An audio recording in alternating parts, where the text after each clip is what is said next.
The dashboard clock on Gavin Mercer's truck read 2:07 a.m. when he almost kept driving. The SUV sat alone beneath a flickering parking lot light outside a 24-hour grocery store in Cedar Ridge, Ohio. Its engine idled. Headlights were off. The driver's side window had fogged over from the inside. He slowed for a second, then eased his truck back onto the road. Not my business. That had become a rule over the last 12 years. Rules kept his daughter safe. Rules kept overdue bills from turning into collections. Rules kept life small enough to manage. Half a mile later, Gavin looked at the rearview mirror again. The image of that parked SUV refused to leave his mind. He sighed, signaled, and turned around. Earlier that evening, he had finished repairing a refurbished ventilator for the county hospital, a job that barely covered payroll at his tiny medical equipment workshop, but mattered to people who couldn't afford brand new machines. It had been another 14-hour day, and all he wanted was a shower before waking his 12-year-old daughter, Sadie, for school in a few hours. Instead, he found himself pulling back into the nearly empty parking lot. The autumn wind pushed dry leaves across the pavement. Most of the stores were dark except for the grocery entrance glowing under fluorescent lights. The SUV hadn't moved. Gavin parked 2 spaces away without blocking it. He waited. Nothing. No phone screen lighting up. No door opening. No movement inside. He stepped out, zipped up his faded navy work jacket against the cold, and walked slowly toward the driver's window. A woman was slumped over the steering wheel. Blonde hair tied back loosely. Gray wool coat. No blanket. No pillow. Just exhaustion. He knocked gently. No response. He knocked again, a little louder. Her eyes flew open. She inhaled sharply, looked around in confusion, then reached for the ignition as though preparing to leave immediately. "I'm sorry," she said before he could speak. Her voice was hoarse. "I'll move. I wasn't planning to stay." Gavin raised one hand. "I'm not security." For a moment, neither of them said anything. The silence felt less awkward than careful. She glanced toward the passenger seat, almost instinctively, as if checking whether something important was still there. Gavin followed her eyes without meaning to. A worn laptop bag, 2 neatly folded sweaters, a reusable coffee mug, a cardboard file box, and resting on top, a heavy crystal trophy, National Entrepreneur of the Year. The engraved name faced downward. He couldn't read it. She noticed where he was looking and quietly turned the box away. "You don't have to worry," she said. "I'll be gone in a minute." There was no anger in her voice. Only pride working overtime to hide embarrassment. Gavin had heard that tone before. People who were drowning often spent more energy pretending they could still swim.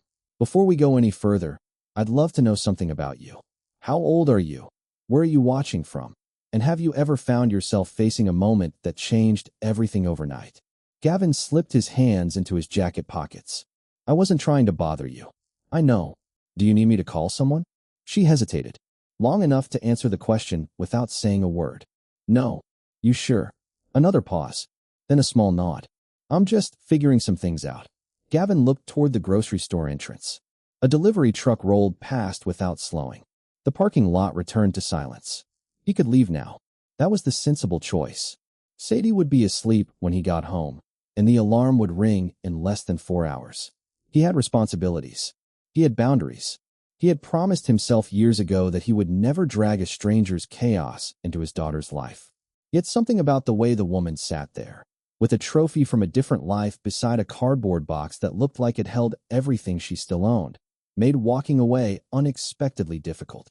Naomi kept both hands on the steering wheel long after Gavin finished speaking. The engine hummed beneath them, burning what little gas she had left.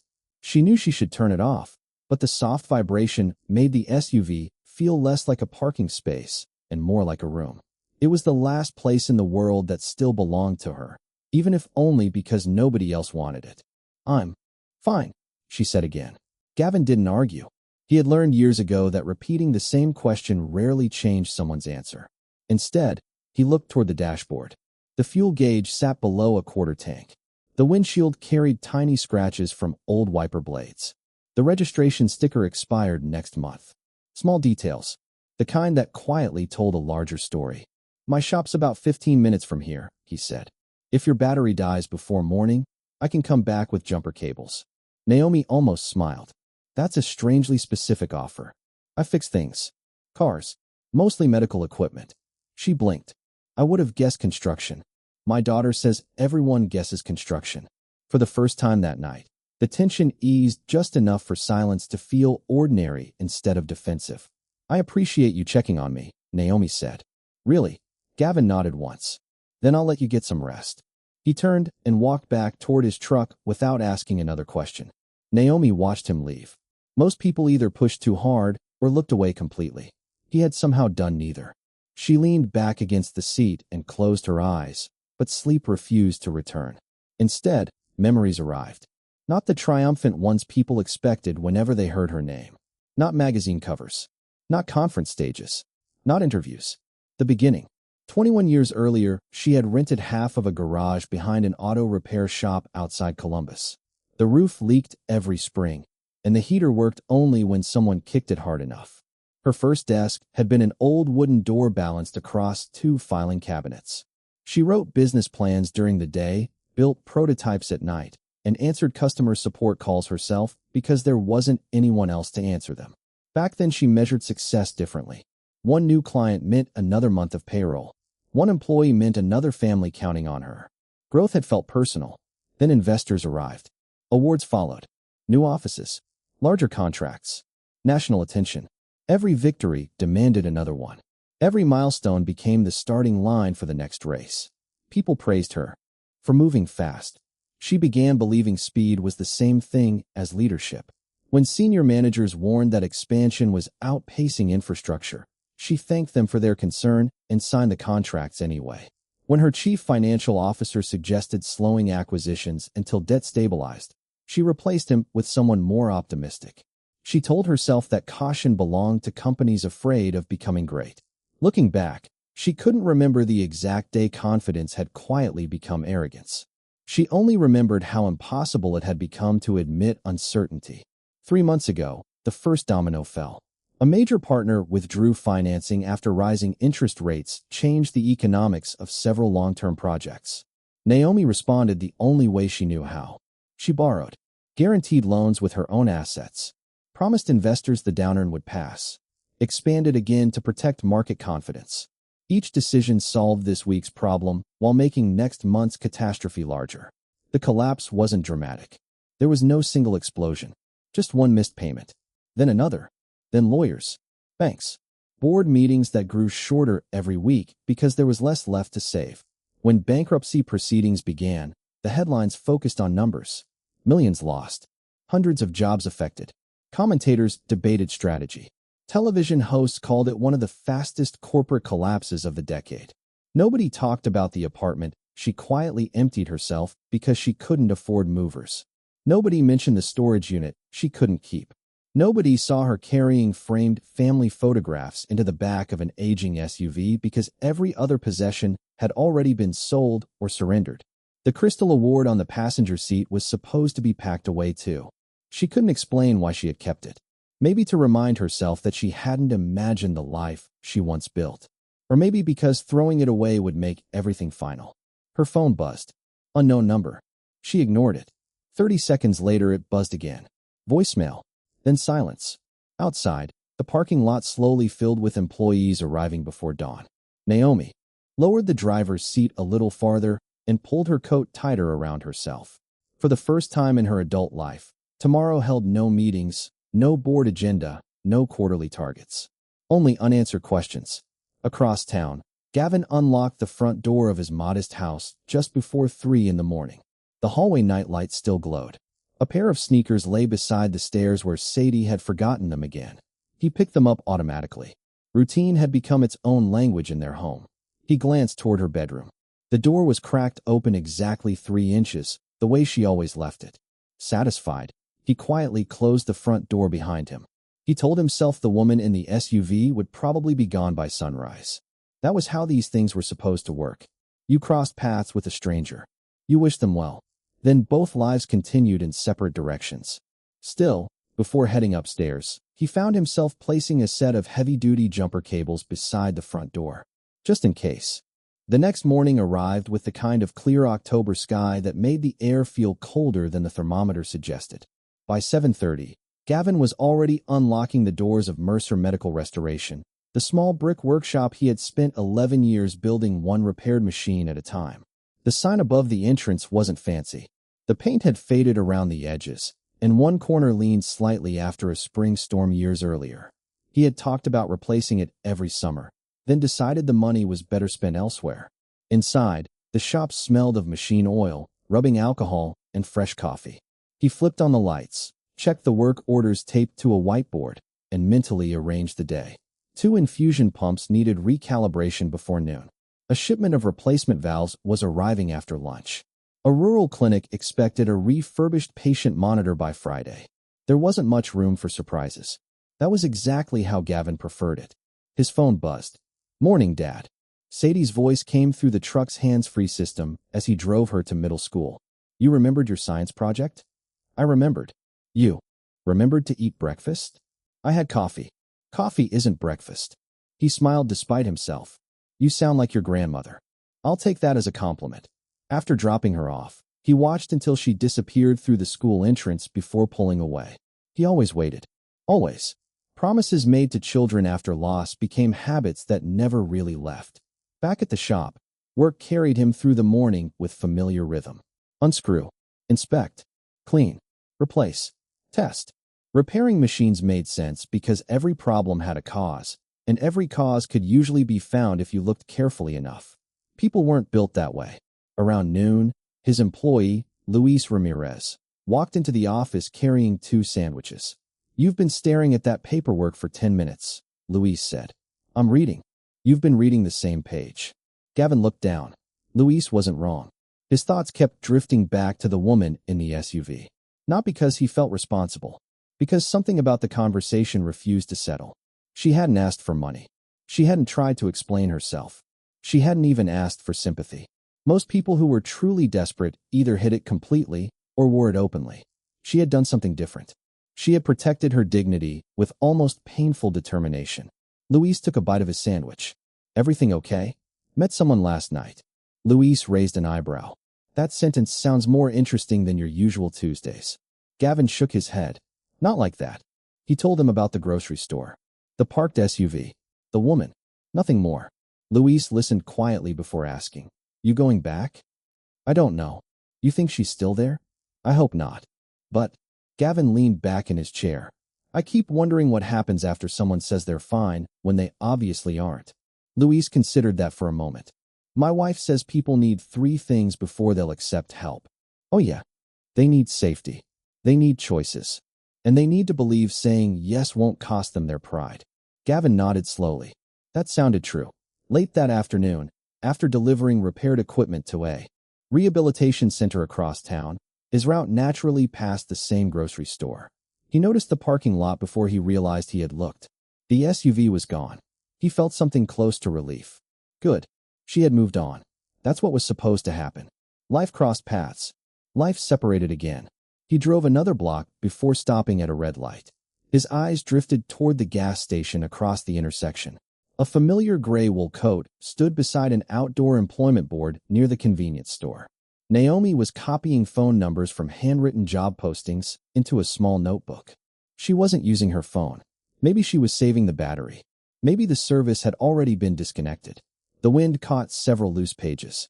One slipped free and tumbled across the sidewalk. Without thinking, Gavin pulled into the station parking lot. He stepped out just as the paper reached the curb. Naomi turned at the sound of footsteps. Recognition crossed her face first. Then surprise. Then something much quieter. Not gratitude. Relief that someone had remembered her name without asking what had happened to it. Naomi accepted the sheet of paper from Gavin as if it were something fragile. "Thanks," she said quietly. The wind did most of the work. The wind usually doesn't bring things back. A faint smile appeared before disappearing just as quickly. Gavin noticed the notebook in her hand. Every page was filled with neat handwriting instead of printed resumes. Besides several phone numbers, she had written small notes. Warehouse. Reception. Inventory. Administrative assistant. None of them looked remotely connected to the career she had once built. "You applying around here?" he asked. "I'm trying." "Any luck?" She shrugged. "Depends how you define luck." Before he could answer, the owner of the convenience store stepped outside carrying a cardboard box. "You here for the stockroom position?" he asked. Naomi nodded immediately. He looked her over with polite uncertainty. You've got retail experience? I've managed operations. He smiled awkwardly. I mean, have you ever worked in a store? No. Used our inventory system? No. Cash register? No. She straightened her shoulders. I've supervised departments much larger than this. The owner scratched the back of his neck. I'm sure you have, but I really need someone who already knows the basics. I'm willing to learn. I don't doubt that. He hesitated before handing her a business card. If something opens up later, leave a resume. He walked back inside. The conversation had lasted less than 3 minutes. Naomi stood perfectly still. She folded the card once, then slipped it into her pocket without saying anything. Gavin waited. He had learned that rushing to comfort someone often made them feel smaller instead of stronger. Finally, Naomi exhaled. I answered every question wrong. You answered honestly. I answered like someone applying to run the company. She looked across the parking lot. I don't even know how to talk like a beginner anymore. There was no self-pity in her voice, only frustration. Years of introducing herself as the person with solutions had made it difficult to admit she no longer knew where to start. Gavin leaned against his truck. When I opened my shop, he said, I thought fixing machines was the hard part. It wasn't. No. What was? Learning that people don't trust someone because he's smart. They trust him because he keeps showing up. Naomi looked at him thoughtfully. I used to think confidence meant having answers. And now, I honestly don't know what it means. A cold breeze swept through the parking lot. She pulled her gray coat tighter around herself. For the first time, Gavin noticed the cuffs had begun to fray. Not old enough to be sentimental, just worn from constant use. He reached into his jacket pocket and pulled out a folded brochure. Our community center runs free showers, laundry, and job counseling. Naomi looked at it, but didn't take it immediately. I'm not homeless. I didn't say you were. I still have my car. I know. Another pause settled between them. Then Gavin added, sometimes accepting a place to shower isn't giving up. Sometimes it's just saving your energy for the fight that actually matters. Naomi finally accepted the brochure. She didn't thank him this time. Instead, she looked him in the eye and asked, almost to herself, when did asking for one small thing become harder than building an entire company? Over the next 2 weeks, Gavin and Naomi crossed paths only a handful of times. Neither of them planned it. Neither of them avoided it.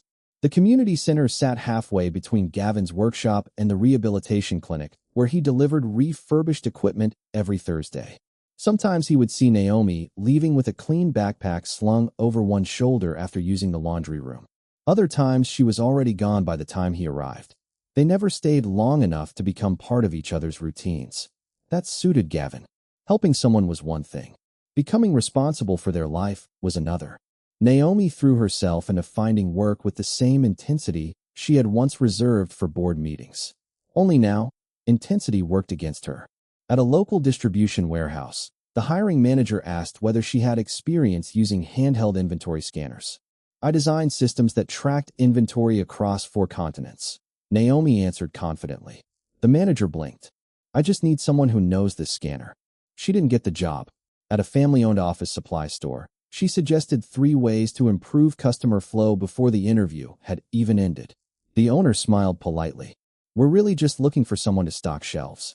She didn't get that job either. At a small manufacturing company, she corrected an interviewer after he explained the reporting structure. I've managed organizations with thousands of employees, she said. He thanked her for coming. She didn't hear back. Each rejection looked different. Every rejection felt exactly the same. One afternoon, Naomi sat outside the public library with a notebook spread across her lap. She had started writing down every interview she attended. Not the companies, not the salaries, the mistakes. She filled an entire page. Talked too much. Tried to prove myself. Answered the job I wanted instead of the one they offered. She stared at the list for several minutes before adding one more sentence beneath it. Still acting like the old version of me. For reasons she couldn't explain, that line hurt more than every rejection combined. Later that evening, as she walked toward her SUV carrying a grocery bag with discounted canned soup and bread, she noticed a familiar pickup parked outside Mercer Medical Restoration. The garage door stood open. Inside, Gavin and Louise were loading a refurbished patient monitor into the back of a delivery van. One of the younger technicians accidentally dropped a tray of tools. Sockets rolled across the concrete floor. Nobody yelled. Nobody blamed him. Luis laughed, crouched down, and began collecting them. "So," Gavin said, handing the technician another toolbox, "what did we learn?" The young man rubbed the back of his neck. "Don't stack them that high." "Good. And I should have asked for help." Gavin nodded. "Exactly." The conversation lasted less than 30 seconds before everyone returned to work. No lectures. No embarrassment. No speeches about accountability. Just correction without humiliation. Naomi remained outside longer than she intended.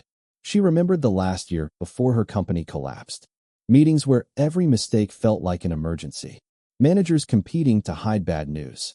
Employees carefully editing reports because disappointing her had become more frightening than making the wrong decision. She had never shouted. She hadn't needed to. People learned to fear letting her down anyway. The realization settled quietly. Culture wasn't built only by what a leader said. It was built by what people believed would happen after they failed. Her phone rang. She recognized the name immediately.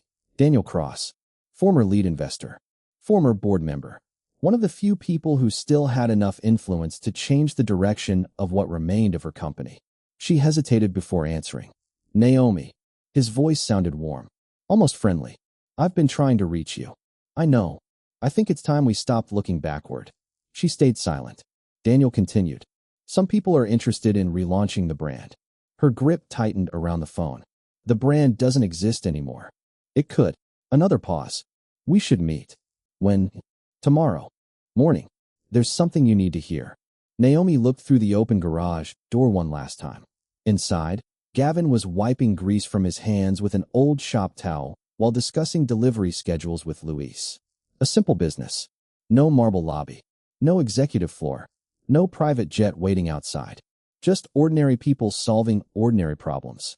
For reasons she couldn't explain, she suddenly didn't want him to know about Daniel's call. Not because she planned to lie. Because a small part of her still believed she could fix everything alone. She slipped her phone into her pocket before Gavin happened to glance toward the parking lot. By then, she had already walked away. She never mentioned the meeting.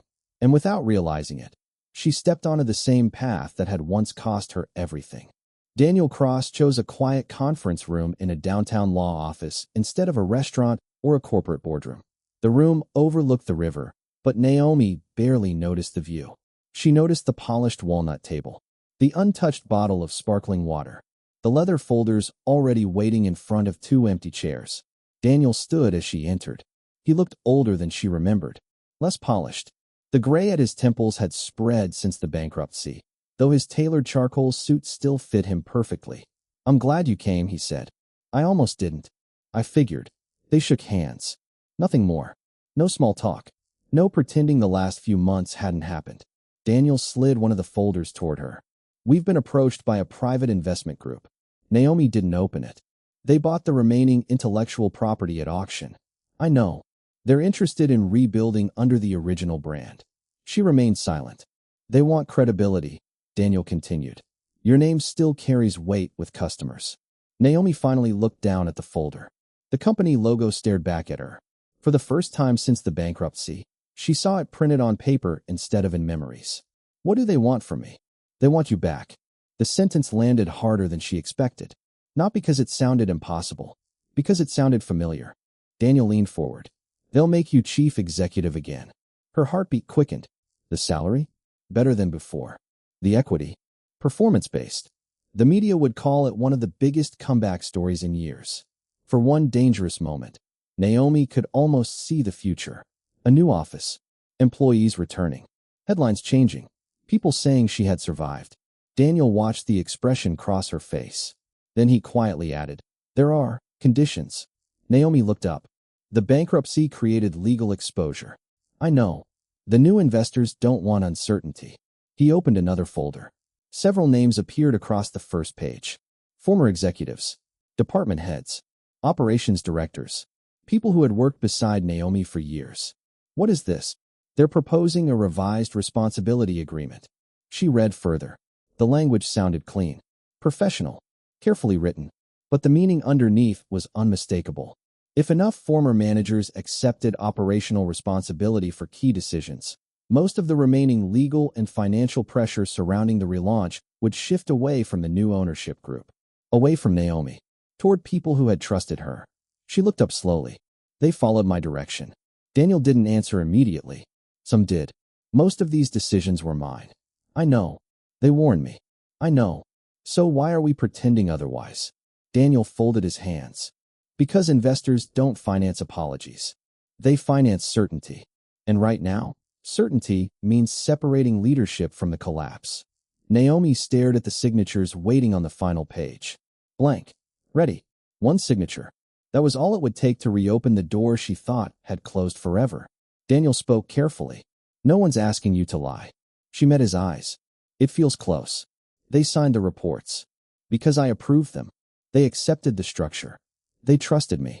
Neither of them spoke for several seconds. Finally, Daniel sighed. You always carried too much responsibility. And maybe that's why everything collapsed. Naomi almost laughed. No. I carried authority. I just convinced myself that. Authority erased responsibility. Daniel leaned back. Think about it. You don't have to decide today. She gathered the papers into the folder without signing anything. Outside, the October air felt colder than it had that morning. She walked for nearly an hour before realizing where her feet had taken her. Mercer Medical Restoration. The garage door was open. Luis was finishing a delivery while Gavin adjusted the calibration on a patient monitor. Neither man noticed her standing outside. A younger technician approached Gavin holding a repair sheet. I messed up the first calibration, he admitted. Gavin looked over the numbers. Can it be fixed? Yeah. Will it take longer? A little. Then fix it. The technician hesitated. You're not mad. Gavin shrugged. I'd rather lose an hour fixing an honest mistake than spend a year pretending it never happened. The young man nodded and returned to his workstation. Naomi stood frozen. The words weren't meant for her. Yet they found exactly the place she had spent months trying not to examine. She quietly stepped away before Gavin looked up. The folder felt heavier in her hands than it had an hour earlier. For the first time since Daniel's offer, becoming CEO again no longer looked like the hardest decision. The hardest decision was whether she was willing to become the same person who had once believed success mattered more than the people who helped create it. Naomi did not return Daniel's calls for 3 days. The folder stayed on the passenger seat of her SUV, unopened now, as if closing it could delay the decision waiting inside. Instead, she did something she hadn't done in years. She started listening. Not to podcasts. Not to investors. Not to consultants promising recovery. To ordinary people. One afternoon, she volunteered at the community center in exchange for a hot lunch. The director needed someone to organize donated office supplies before a job fair the following weekend. It wasn't complicated work. Pins in one box. Folders in another. Name badges stacked alphabetically. Nobody there knew who she had been. Nobody cared. A retired school secretary named Eleanor showed her how to label storage bins. With colored tape. You'll save yourself time tomorrow, Eleanor said. Naomi almost replied that there were more efficient inventory systems. Instead, she stopped herself. That's a good idea, she answered. It felt strangely unfamiliar to say so. Later that day, a young father came into the center asking for help printing a resume. His toddler refused to sit still. The printer jammed twice. The man apologized every 30 seconds. Naomi instinctively reached for the keyboard. I can fix it. The volunteer coordinator smiled. I know you probably can. But maybe he should. The father looked embarrassed. I've never used one of these. Naomi stepped back. She watched as the coordinator patiently explained each button instead of taking over. It took nearly 10 minutes. When the resume finally printed, the man smiled with genuine pride. Thanks, he said. Now I know how to do it myself. The moment stayed with Naomi long after he left. For years, she had believed leadership meant solving problems faster than everyone else. She had never considered that constantly taking over could quietly teach people they weren't trusted. That evening, she stopped by Mercer Medical Restoration. Not because she needed anything repaired. Because she owed Gavin an answer he had never asked for. The shop was closing. Luis had already left. Gavin was sweeping metal shavings into a dustpan near the back workbench.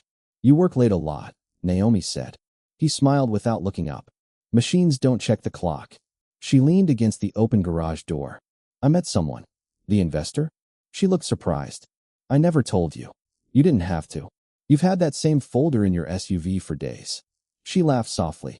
I guess I'm not as mysterious as I thought. Gavin rested the broom against the wall. You don't owe me an explanation. I know, but I think I owe myself one. She told him about Daniel, the investors, the offer, the title, the conditions.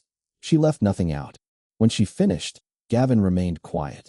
She almost found the silence frustrating. Weren't you going to tell me what you think? No. Why not?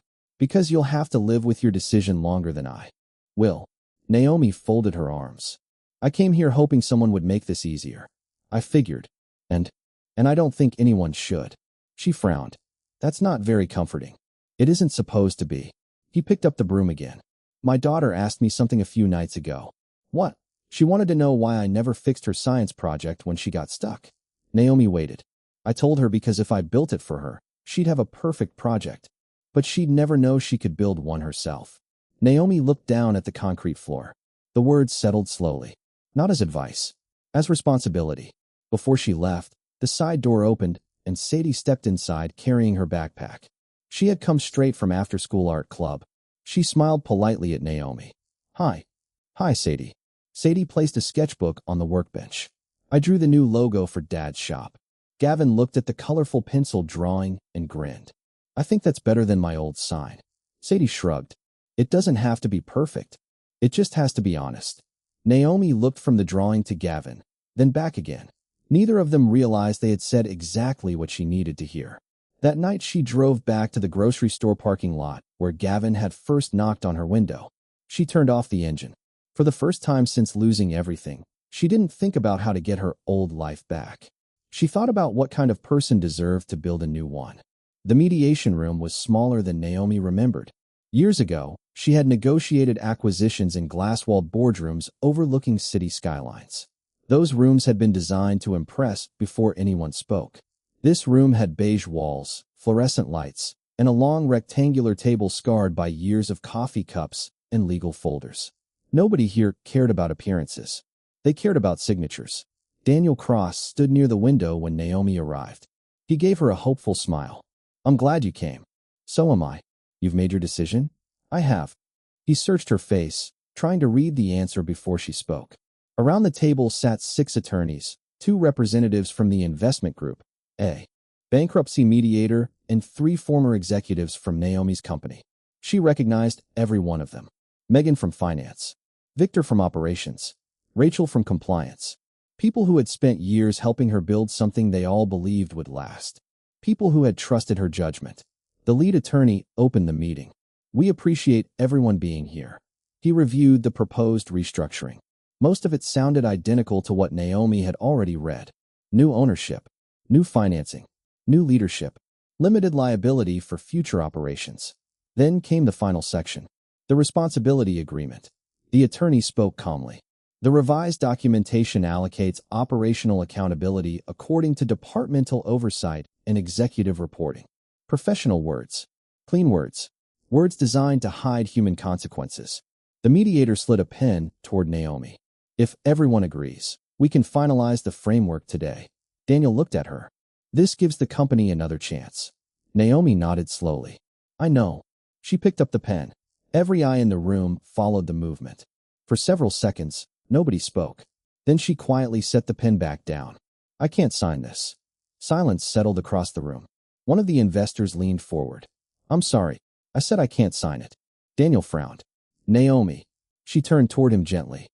You told me investors finance certainty. They do. But certainty built on the wrong story isn't stability.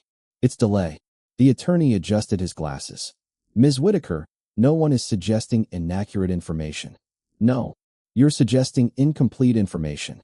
She opened the folder she had carried for days. Inside were handwritten notes. Not prepared by lawyers. Prepared by her. Page after page documenting meetings, approvals, emails, and decisions. I reviewed every major expansion over the last 3 years. She placed several pages on the table. The acquisition schedule. The debt approvals. The accelerated production targets. I signed off on every one. She looked toward her former department heads. They challenged several of those decisions. I overruled them. Rachel lowered her eyes. Victor stared at the documents without speaking. Megan slowly exhaled. Naomi continued. I believed moving faster made us stronger. When concerns were raised, I treated disagreement as hesitation. When people warned me about risk, I called it fear. She paused. The collapse wasn't caused by one bad quarter. It wasn't caused by one investor. It wasn't caused by one employee. It was built one decision at a time. And many of those decisions were mine. The investment representative folded his arms. If you refuse this agreement, the relaunch may not happen. Naomi nodded. I understand. You may never lead this company again. I understand. You'll be giving up everything. A faint smile crossed her face. No. I already lost everything months ago. What I have left is the chance to stop someone else from paying for my choices. The room fell quiet again. Not because anyone had won the argument. Because there was nothing left to hide behind. Daniel looked at Naomi for a long moment.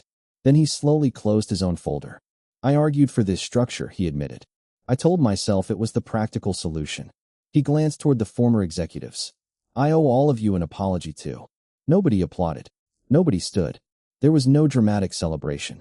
Only people sitting with uncomfortable truth. The mediator finally broke the silence. If this agreement is withdrawn. He looked around the room. We'll need to begin again. One investor muttered under his breath and gathered his papers. Another quietly asked for copies of Naomi's documentation. The meeting ended without signatures. Outside the courthouse, cold November air rushed across the courthouse steps. Naomi stood alone for a moment, holding the same folder that had once promised to restore everything she had lost. It now contained nothing of financial value. Only notes written in her own handwriting. Only accountability. Only truth. Across the street, she noticed Gavin's pickup waiting at a red light. He wasn't there for the meeting. He had just finished delivering refurbished equipment to the regional medical center nearby. Neither of them had planned this moment. The traffic light turned red. Long enough for him to see her. He lowered his window. How'd it go? Naomi looked down at the folder in her hands before answering. I don't know if I won. Gavin smiled gently. Sometimes that's the wrong question. She thought about that as the light turned green. He drove away without asking another thing. For the first time in months, Naomi realized she didn't need anyone to tell her whether she had made the right decision. She already knew. 6 months later, the first thing people noticed about Naomi Whitaker wasn't a title. It was that she arrived early. Every morning, just before 8, she unlocked the door of a modest office tucked between a family-owned insurance agency and a neighborhood bakery in downtown Cedar Ridge. There was no marble lobby. No executive assistant waiting with a schedule. No reserved parking space. A simple glass door carried one line of lettering. Whitaker Business Recovery Consulting. Inside worked 3 people. A former bookkeeper rebuilding her own career after caring for an ill parent. A recent college graduate with more curiosity than experience. And Naomi. She no longer advised companies on how to grow as fast as possible. She helped small business owners recognize warning signs before ambition turned into denial. Whenever a client asked how she had learned so much about financial collapse, she never blamed investors, the economy, or bad luck. She simply said, I learned most of it by making expensive mistakes. Some clients stayed. Some walked away. She accepted both. One crisp December afternoon, a familiar pickup truck stopped across the street. Gavin had just completed another delivery to the regional hospital with Sadie sitting beside him, home early from winter break. Dad, Sadie said, pointing toward the small office. Isn't that her? Gavin smiled. It is. Naomi happened to step outside carrying 2 cups of coffee for her co-workers. She noticed the truck almost immediately. For a second, all 3 simply smiled. No dramatic reunion. No emotional speeches. No promises about the future. Just 3 people quietly recognizing how far life had carried them from a cold parking lot at 2 o'clock in the morning. Naomi crossed the street. I've been meaning to thank you, she said. Gavin shook his head. You already did. I don't think I have. You didn't owe me anything then. You don't owe me anything now. She looked at Sadie. You know your dad has a habit of showing up at exactly the right time. Sadie laughed. He'd probably say he was just driving by. Probably. Naomi reached into her bag and removed a small object wrapped in brown paper. I almost threw this away. She handed it to Gavin. Inside was the crystal award that had once sat on the passenger seat of her SUV. The engraved plate had been removed. Only the clear glass remained. Confused, Gavin looked up. I can't take this. I know. It's not a gift. She smiled. I had the nameplate removed because that's all I used to see. Now it's just glass. What matters isn't who received it. It's what I learned after it stopped meaning anything. Gavin handed it back. I think it belongs with you. She looked at the plain crystal for a long moment before nodding. Maybe you're right. She placed it back into her bag. Not as proof of success. Not as proof of failure. Simply as part of her story. Before leaving, Sadie looked toward Naomi's office window. 3 employees sat around a table, discussing a local family's struggling hardware store. Nobody was rushing. Nobody looked afraid to speak. The conversation seemed ordinary. That, more than anything, made Naomi proud. As Gavin's truck disappeared down the street, the narrator could not help but notice something that often gets overlooked. People are quick to judge appearances. A woman sleeping in her car is often seen as irresponsible before anyone asks what happened. A man running a small repair shop is sometimes treated as less successful simply because his hands carry grease instead of wearing expensive watches. But dignity has never belonged only to the wealthy, and hardship has never belonged only to the poor. Money can change where someone sleeps. It cannot measure their worth. Titles can open doors. They cannot define character. The most meaningful act in this story was never the offer of money, a prestigious job, or a miraculous second chance. It was a quiet decision made in an empty parking lot. One person chose not to look away. The other chose to stop hiding from the truth. Those choices changed 2 lives far more deeply than any promotion or fortune ever could. Perhaps that is the lesson worth carrying home. Whether someone wears a tailored suit or a faded work jacket, whether they arrive in a luxury car or sleep in an old SUV, every person deserves to be treated with respect, compassion, and basic human dignity. No one becomes less worthy of kindness because they have fallen on hard times. Sometimes the greatest measure of our character is not how we treat successful people, but how we treat someone who has nothing left except their hope. And sometimes, hope begins with something as simple as knocking gently on a stranger's window instead of driving away.